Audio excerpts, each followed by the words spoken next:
নরওয়ের স্বপ্নযাত্রা ভেঙে শেষ 4-এ ইংলিশরা। 120 মিনিটের লড়াই, দুর্দান্ত একটা ম্যাচ, নাটকীয়তাপূর্ণ একটা ম্যাচ। কি হয়নি এই ম্যাচে? গোল হয়েছে, ফাউলের কারণে গোল বাতিল হয়েছে, অফসাইডের কারণে গোল বাতিল হয়েছে, রেফারি ডিবক্সের মধ্যে ফাউলের কারণে পেনাল্টি দিয়েছেন, বিআরএ চেক হয়ে পেনাল্টি ক্যান্সেল হয়েছে। কত শত নাটকীয়তাপূর্ণ একটা ম্যাচ শেষ হয়েছে নরওয়ে এবং ইংল্যান্ডের মধ্যে। 28 বছর পর বিশ্বকাপের কোয়ার্টার ফাইনালে উঠেছিল নরওয়ে এবং সেই নরওয়েকে 2-1 গোলের ব্যবধানে পরাজিত করে সেমিফাইনাল নিশ্চিত করেছে ইংল্যান্ড।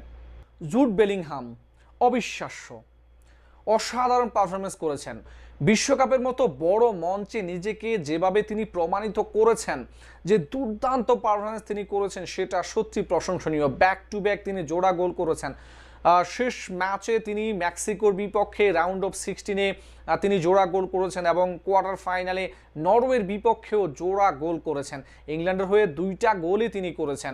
অবিশ্বাস্য পারফরমেন্স করেছেন এই মিডফিল্ডার।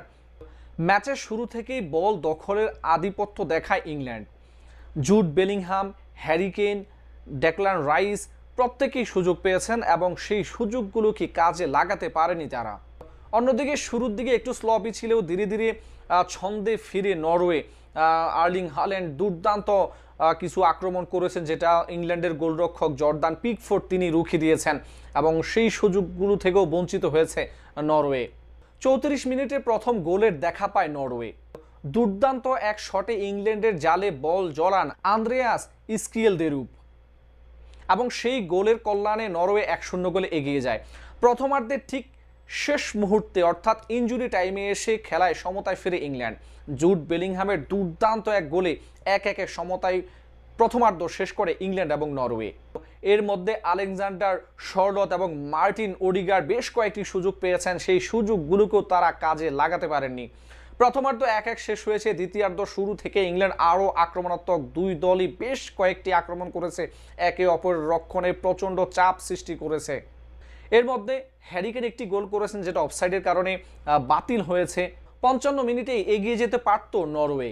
এরপর আন্দ্রেয়াস স্কিয়েলদেরুপের একটি কর্নার, যেটা ডিবক্সের 6 গজের মধ্যে পড়ে, সেখান থেকে নরওয়ের প্যাট্রিক বার্গার তিনি শট নিয়েছেন, যেটা গোলরক্ষক জর্দান পিকফোর্ড তিনি রুখিয়ে দিয়েছেন। তবে ফিরতি বল পেয়ে বল জালে জড়িয়েছিলেন লিও হ্যাগে। নরওয়ে যখন সেই গোল উদযাপন করে, তখন ইংল্যান্ড তারা আবেদন করে বিআরের জন্য। ডিবক্সের মধ্যে ফাউলের শিকার হয়েছিলেন একজন ইংলিশ ফুটবলার এবং সেটা বিআরে যায়। বিআরের ফলে দেখা যায় যে আর্লিং হাল্যান্ড তিনি একজন ফুটবলারকে তিনি ফাউল করেছেন এবং সেই ফাউলের কারণে নরওয়ের সেই গোলটি বাতিল হয়ে যায়।